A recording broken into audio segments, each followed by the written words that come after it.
Hello, Gerontology 500 class. I want to give you a few charts to explain a little bit more about Medicare and its current status. I think this chart pretty much says it all. Medicare is the little gray notch here, very small. It was running small surpluses throughout the first half of this millennium, and you see starting around 2013 it's going to start running in the red, and it'll be negative for the foreseeable future, and enormously negative. And there's short of major changes to the plan, there's no easy way to deal with that negative drop. Social Security is in red, and you see the same pattern though. Social Security, we have a little bit more leeway as far as before the program starts having problems, and it's much easier to change Social Security than it would be to change Medicare, because Medicare would involve some form of change in services and change in taxes. We have this kind of growth happening, Social Security, Medicare, Medicaid, kind of simultaneously, and such that, you know, in 2000, combining these programs were just over 7% of GDP, and we're on a path to where they would lead to more than 20%. One of the major issues with Medicare is just 10% of beneficiaries use 2/3 of the cost. So you see average per capita spending overall is just $6,000 per person, at least it was 5 years ago, but for the top 10%, they're on average spending $40,000. This is a lot of end-of-life costs, and that's one of the most controversial aspects of our Medicare system.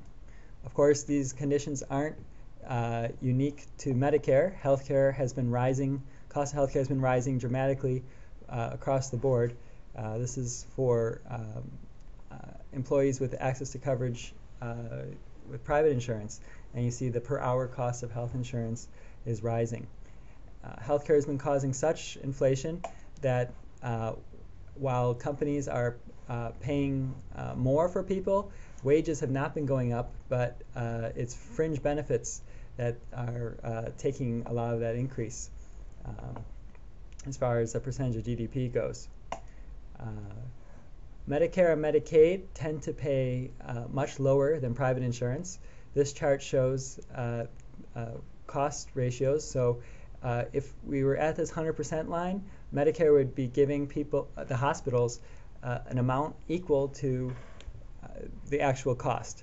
And based on this chart, it shows that hospitals are actually spending more on Medicare patients than they receive. And they can make up for this by cost shifting to private payers and charging more to private payers to compensate.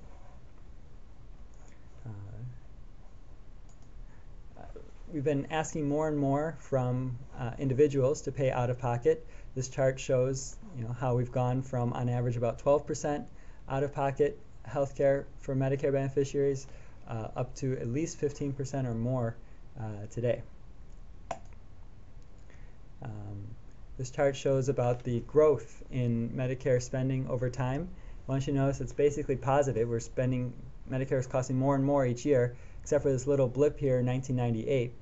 There was a law, Balanced Budget Act of 1997, that changed the Medicare reimbursement rates. The hospitals were enraged. They didn't get any increase, and you see the government responded by quickly restoring the reimbursement rates on many services.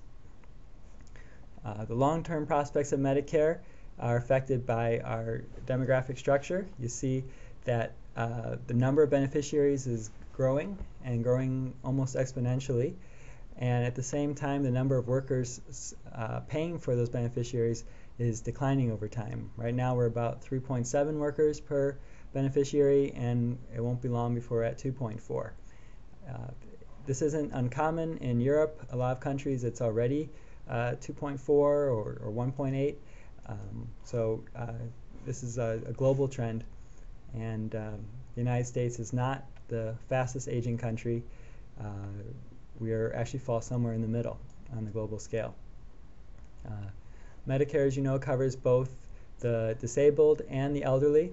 So right now there's over 44 million people enrolled in Medicare. Of that, only about 37 million are elderly. The rest qualify because of a lifelong disability. Medicare Advantage is a program of private HMO coverage instead of Medicare. You can trade in your regular Medicare for HMO coverage. And I just want to show you how the program has been growing. The government has been promoting this strongly as a way to save costs, but it doesn't actually really save costs as far as we know.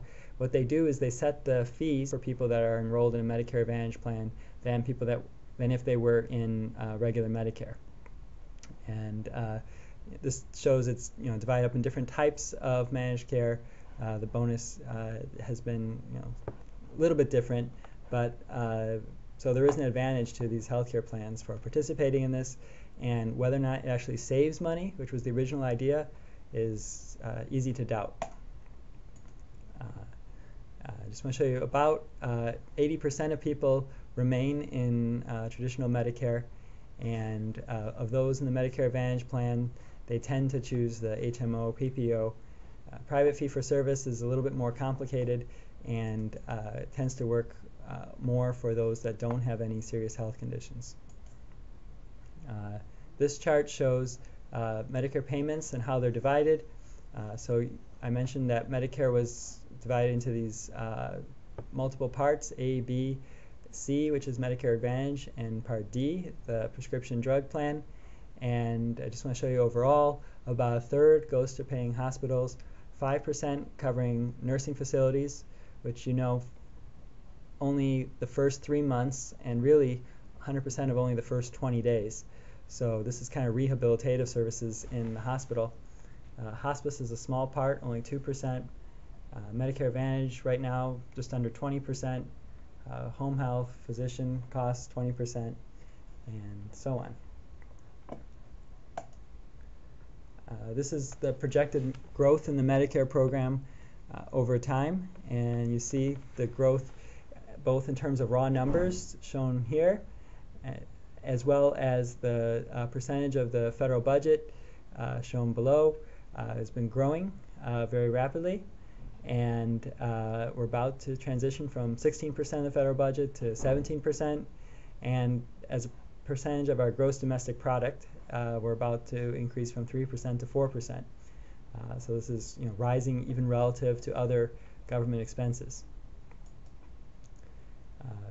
Just showing you where Medicare's revenues come from. Part A is funded primarily by the income tax that's earmarked just for Part A hospitalization, and small amounts coming from other forms of taxation. Part B, the service that pays for doctor visits, comes largely out of general revenue as well as beneficiary premiums. That's the $94 a month that people are paying. Part D, this is the drug plan. A lot of this is coming from the general revenues. There's no specific tax for this. State Medicaid plans pay half of the costs in many cases of drugs, and that's covering about 14% of the total costs. And for the total overall, you can see how this breaks down.